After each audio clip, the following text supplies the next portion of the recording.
Hello, welcome to Mark's Ketovore Recipes. Every Tuesday, I'd like to release a video of a recipe that falls into the Ketovore eating plan. This is the first Tuesday of the month, so I'm going to do something a little different from the other weeks. What I'm going to do this week is upload a carnivore recipe. The first Tuesday of every month, I want to do a carnivore recipe because I want to prove that carnivore is more than just a steak with some steak on some steak with some steak in it. But yeah, this week I'm making salmon fillet.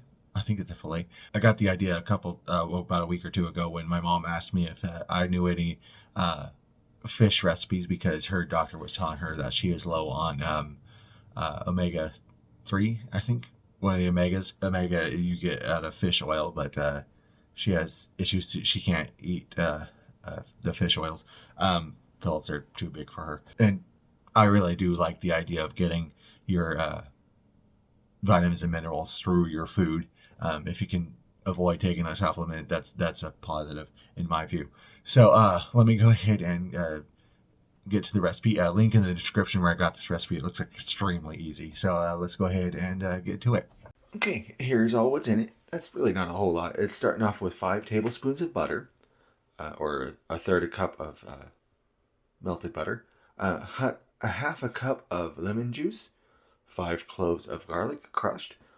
The original recipe calls for 2 pounds of salmon, but that's a lot of salmon for one person. So this is a 1 pound thing of salmon, so I'm sure that'll be enough. Salt and pepper to taste. I think I mentioned before I really don't like the phrase salt and pepper to taste.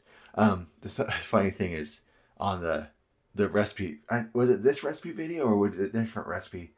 That I was researching lemon. I was researching the how to bake salmon, and it said add a little bit of salt and pepper and then taste it and see if it tastes good. They mentioned that before baking the salmon, which I don't think that's a good idea. It also says to use slices of lemon, but I skipped that because I don't want to use a whole lemon just for a couple slices. And it also says to use 2 tablespoons of fresh parsley, which would be a lot of dried parsley. So I'm going to use 2 teaspoons of dried parsley and then a teaspoon of dried dill. So yeah, that's all in it. So that's all what's in it. So let me go ahead and get started. Got the salmon on the parchment paper there. The original recipe says to make it a packet of aluminum foil to like seal it up, but a lot of other recipes are saying to bake it out in the open. So I'm gonna just go ahead and leave it on the open because more sites are saying to leave it unwrapped than are saying to leave it wrapped up. And I got the oven preheated to 400 degrees and melting the butter on medium-low heat. Just to let that melt up. And while the butter melts, I'll go ahead and I'll season the salmon with the salt.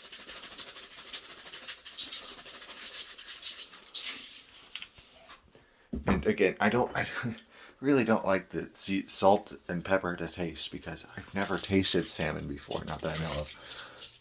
So, sure. And normally I use the seasoned salt, but I'm switching to, not sponsored, switching to iodized salt because seeing some stuff that people are really low on iodine, and that may affect people mentally. So I'm gonna just let that butter melt up and let that do that. Now that the butter is all melted up, and I'm thinking that, if you had clarified butter, it'd probably be better.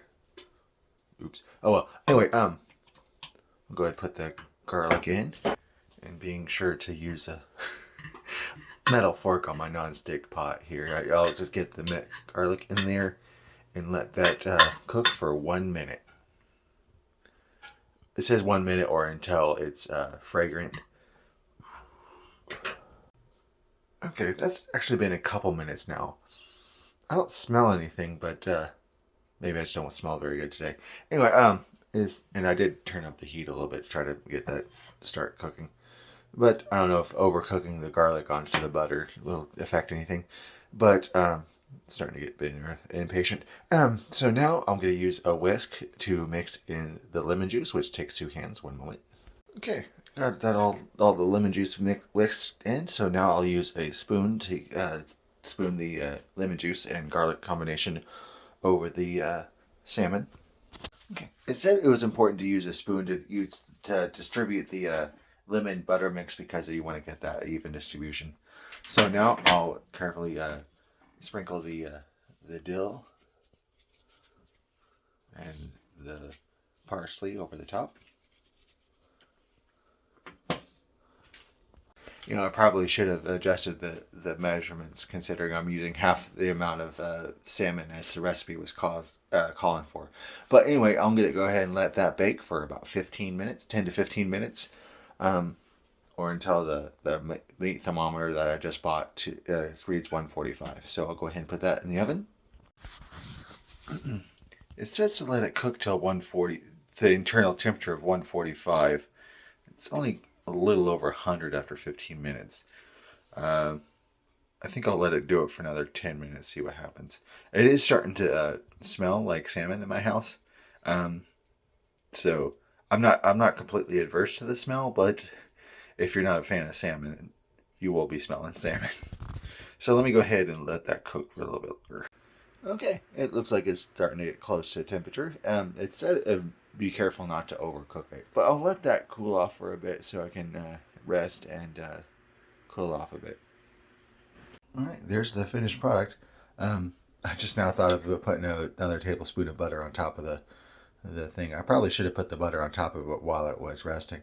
But let me go ahead and get to the taste test. Here's to taste in it. Living here in the middle of South Central Kansas, I don't get much fish. It is very flaky. It says it's supposed to be flaky. Whoops. Shit. It's supposed to be flaky. When I told Mom I was making salmon, she's like, hey, how slimy it is. And it does have a bit of slime between the flakes. I don't know if that's a sign of undercooked or incorrectly cooked. But smells good. Smells good, better than it did when it was cooking. Mmm. Mm.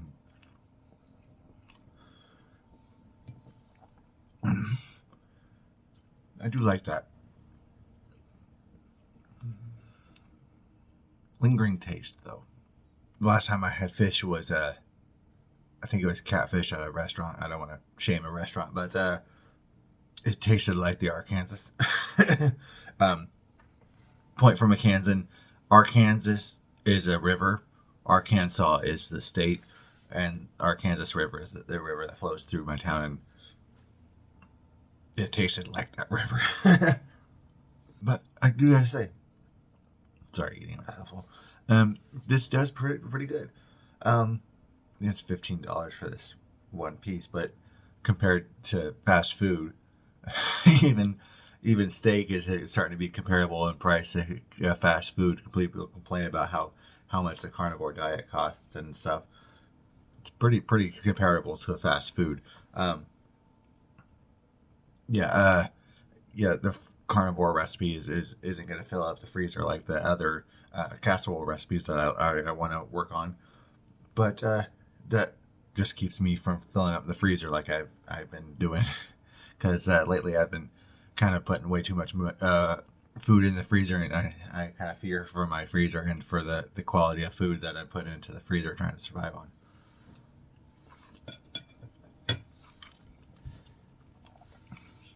I can see why someone would dislike this, but I gotta say it is pretty good.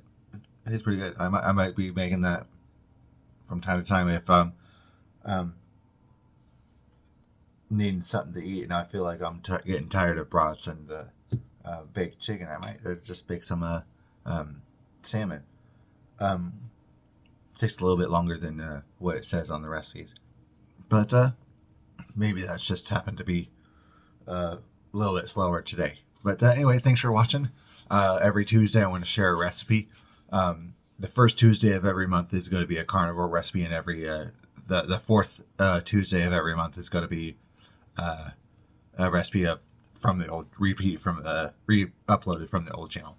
Like, share, subscribe, and thanks for watching. Have a nice day.